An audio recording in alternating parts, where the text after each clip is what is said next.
Welcome back to Beyond Well. I'm Sheila Hamilton, and this is a program for people who want to learn more about our interior lives. And I think that probably the last 3 years has been the most difficult time since I've been adulting in watching how families have had to interact both with the pandemic and with growing concerns about youth mental health. A recent CDC report has really confirmed what a lot of us could believe from the sidelines, which is that our young people are really suffering, especially young adolescent females. Dr. Jim Polo joins us to talk about this really alarming trend and what maybe you can do as a parent if your kid is struggling. So this is a topic that Regents has been thinking about a lot as well. How so? Oh, yes. There's just no question that the children and adolescents have been struggling for a number of years. I mean, well before the pandemic. And the Yeah. pandemic has made things worse for everybody, but it's especially made things worse for adolescents. And so, a lot of the recent studies that are coming out are really kind of revealing the sheer impact and significance of what kids today struggle with. I was fascinated to see that more than 2/3 of females openly admit to struggling with severe anxiety and depression. Oh, They're yes. and they're not just saying that I'm sad some days. That this is people who have actually thought about either self-harming or suicide. Yeah. So first of all, what the CDC does is they do what's called a youth risk behavior survey. They do it every 2 years. It's national for children that are between ninth and 12th grade, and they survey about 17 to 20,000 kids. So lots of data. And basically, the trends in terms of the data have been getting worse for the last 10 years. Wow. But what was most significant on this last survey, 2021, is it shows that it's worsening for our female adolescents. Mm-hmm. And essentially, almost 60% of young female adolescents are reporting symptoms of persistent sadness, persistent hopelessness, which is twice what the boys are reporting. Now, keep in mind, boys and girls are both getting worse, but girls much more so. I heard one report, a physician kind of likening it to the onslaught of adolescence is coming where they're entering puberty much earlier with the added complication of the isolation of the pandemic and also the difficulty of the most socialization happening with just their phones. Talk to me about those two issues. How important do you think those are? So those are very important issues. So let's touch first on the biological issue. For the last couple of years, many years, the data has demonstrated that young girls are hitting puberty at an earlier age. And what's important to recognize is that, girls don't necessarily know what's happening to their own bodies. They're becoming young little women. They may not be emotionally prepared for that. Sometimes they are afraid. And we forget that they're young. And so a young little 10-year-old that's suddenly all of a sudden developing into puberty may not be ready to begin to make that transition. So parents need to be sensitive to that. Now, from a social perspective, and this is something that started before the pandemic, kids have changed how they communicate. They've changed how they use social media to engage with peers, with friends, with groups. And one of the challenges with social media is once something's out there, it's out there for good. So for example, cyberbullying has gone up, even though real-time bullying in school has gone down. But the challenge with cyberbullying is you can get re-traumatized over and over and over again because it's out there for good and it can be shared, it can be sent back, it can be replicated. It's always going to be there to impact. There's a lot of social factors in terms of what's really propelling challenges for adolescents that are growing up in a very difficult period of time. I think it's an exclamation point when you see parents so concerned about their kids' mental health that raising a kid who may have a mental health concern is more alarming to them than the risk of abduction, than the risk of accident, than the risk of any other childhood factor. I mean, when we were growing up, my parents were always like, don't talk to strangers. And that was the big risk. That's nowhere near the top of concerns for parents nowadays. It's all about how to manage their kids' mental health. So what kind of advice are you giving to parents that are saying, I am stuck. I don't know what else to offer my kid? Yeah. So first of all, parents need to start very early in their child's life encouraging them, being positive, helping to build their self-esteem. You can't start with a teenager just because now they're having a problem. You have to really kind of Yeah. set the stage very early. Children thrive on connection. They need peers. They need close family. They need good adult role models. And you really have to think about what you're trying to do with your young child is you're helping them to grow into a world where they can eventually be on their own and take care of themselves. Mm, And as a child grows, you can expand whatever the limits are, but it is important still. Kids need rules, regulations. It gives them a sense of security. It gives them a mm. sense of love. They're able to have that sense of protection before they're even aware of how to protect themselves. Now, one of the most important things for all parents is to maintain really strong open communication. And open communication really means listening. Mm-hmm. Asking your child about what they're thinking. How did their day go? What did they do with their one friend? Whatever. And Yeah. you have to be able to work it into whatever your activities are. If you sit down with a child and say, hey, we're going to have a chat, that's very different than just asking when you're on the way home from soccer or Mm-hmm. talking with your child while you're making tomorrow's lunch. So it's really important to listen very carefully and listening with an empathetic ear. Growing up is hard. Yeah. Lots of confusion, lots of challenges, lots of peer issues.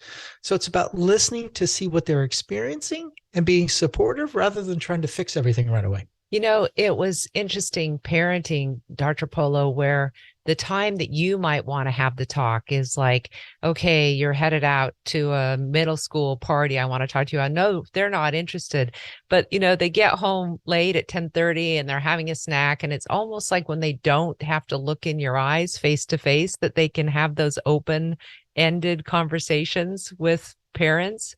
And so I found driving in the car, making snacks, the things that didn't require that we're sitting down and really conversing seemed to help bridge that openness. Oh, absolutely. Absolutely. I tell parents all the time, anytime your kid wants to talk is a good time. Exactly. And and by the same token, it's important to remember that sometimes kids don't want to talk. Yeah. And you don't want to make an argument over it. You don't want to push really hard. They need space and time. Sometimes kids need to kind of spend a little bit of time in their own little thoughts, but they will eventually be able to communicate with you. You've just got to give them lots of openings. I am always pretty concerned when I hear parents say, "Oh yeah, my kid says he's depressed too, but I think it's just a cry for attention." Ugh, just scares me. How do you respond to that? It's interesting. And anytime a kid is looking for attention, that all by itself is a problem because if they're Mm-hmm. looking for attention, something is going on. So Yeah. even if that's what they think is happening, something is still going on. One of the things to remember is that little girls, little boys kind of experience potential symptoms of depression in a different way. Girls tend to get sad, hopeless. Boys tend to get anger, irritable. Mm. Boys tend to become more aggressive externally. Girls tend to be more internally withdrawn. And And so, self-destructive, and right? self-destructive, Yeah. right? And oddly enough, aggression from a boy has really also ramped up at the same Yeah. time that we're seeing increases of depression in girls because we're noticing an increased prevalence of girls that report violence Yeah. against them and sexual violence Yeah. against them. Not so in boys. Okay. Mhm. So it's important as a parent to recognize, well, first of all, is my child changing from what their baseline is? And is Mhm. that change an occasional thing? Is it a permanent thing? Are they changing friends? Are they suddenly withdrawn? Are they doing something, different that they didn't do before? Does it make sense? Does it not make sense? It's very important to make sure that you're aware of, is your child suddenly different Mm. from whatever their baseline was? Now, kids do grow and develop, and obviously they change over time. But if there's a sudden change that doesn't seem to make sense, that's a time to begin to really open the communication and figure out if something's going on. Dr. Polo, I was listening to the Facebook Meta people defending themselves on Capitol Hill against all of the data that showed they knew that teenage girls in particular would really suffer with their apps. They knew that it exacerbated things like cutting, depressive symptoms, suicidality. And they were saying that using social media apps, that causation doesn't equal, the correlation doesn't equal causation. But then I looked at the CDC data comparing it to when people started using social media apps, and I think it does equal causation because you see the rise in these mental illnesses as profoundly as you see the adaptation of girls starting to use this and rely solely on it as their means of communication.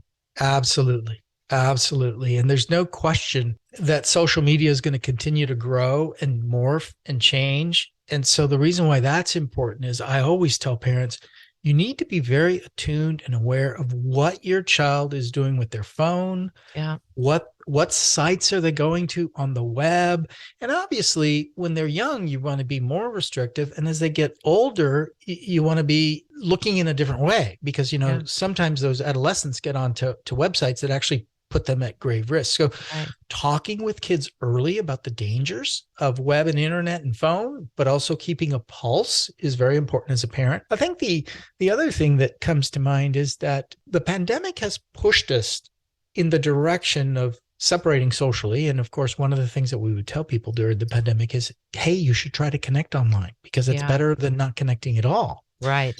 But now that we've really come out of that, it's important to remember there's tremendous value in that real connection, Yeah. being with a friend, being with somebody in person, talking. You can't replicate that online. You can come close, but it's still not quite ever the same. And the thing about online communication is that, to some degree, it can sometimes be a veneer. In other words, what Hmm. you're presenting of yourself is not completely real, and Yeah. what others are presenting of themselves is not completely real. Yeah, I came on the plane back with a young, very conscientious dad who was talking about the difficulty that his 7-year-old daughter, very good soccer player, was having because two of the teammates on her team had Instagram pages that their parents ran for them, and they had thousands of followers, and she still didn't have a phone. And I said, they might appear to have something now, but the moment that they go through a period that's awkward or they get braces or whatever, it's going to turn upside down. So you have to hold steady with what your values are around the use of these things. So you're touching on something that I think is really kind of amazing. We are now in a time period where some of our young parents grew up through this social media. Yeah. And so their perspective on the value or the ability to use it and so forth is different than those of us that grew up without social media. Yeah. I have to be honest, when it comes to Instagram, I don't even have the time to manage one for myself, let Yeah. alone manage one for Totally. A somebody else. kid. Okay. Manage Exactly. one for a child. And Yeah. and anytime parents are getting in the business of trying to facilitate communication for their kids, Mm, they run the risk that they're communicating in a way that doesn't really help the child. You yeah. know, children need to communicate in an age appropriate manner with Yeah. peers in an age appropriate setting. Adults creating that for them, not sometimes so helpful.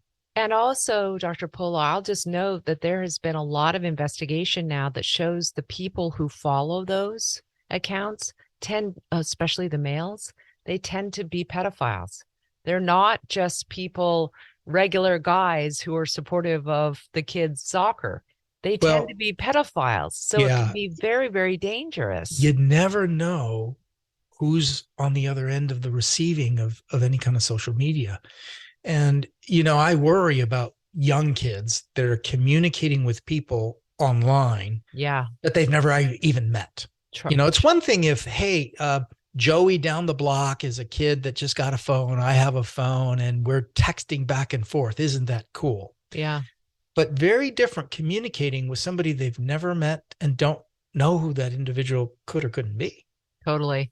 I mean, I feel like I get trapped in catfishing that I have no idea how I got there. I can't imagine what that must be like for a young adolescent girl. Is Yes. there any other tips that you want to offer parents, especially when they're trying to decide, oh my gosh, is this serious enough that I should get professional help? If you notice a dramatic change in your child's behavior, they're getting into trouble more often, they're breaking rules, they're suddenly not going to school, their grades are going down, they're more sullen, they're withdrawn, they're changing their friendship group. All of those can be signs that something is going on. Mm-hmm. One of the things that parents need to do through those open communication channels, what you want to transmit to your child is unconditional love. I'm Mm-hmm. your parent. I'm going to love you no matter what. I may not like the things that you do sometimes. I may not approve of the choices that you make, but no matter what, at the end of the day, I love you because you're my child. Mm-hmm. And that kind of love is what helps a child sometimes open up, because oftentimes when they are struggling, they're very sensitive to how they open up and who they open up to, because they're challenged with something that's really bothering to them, and they need to open up to somebody they trust and they feel has their best interests at heart. Especially around the issue of sexual violence. I remember myself at that age, I didn't want to share any information with anyone ever.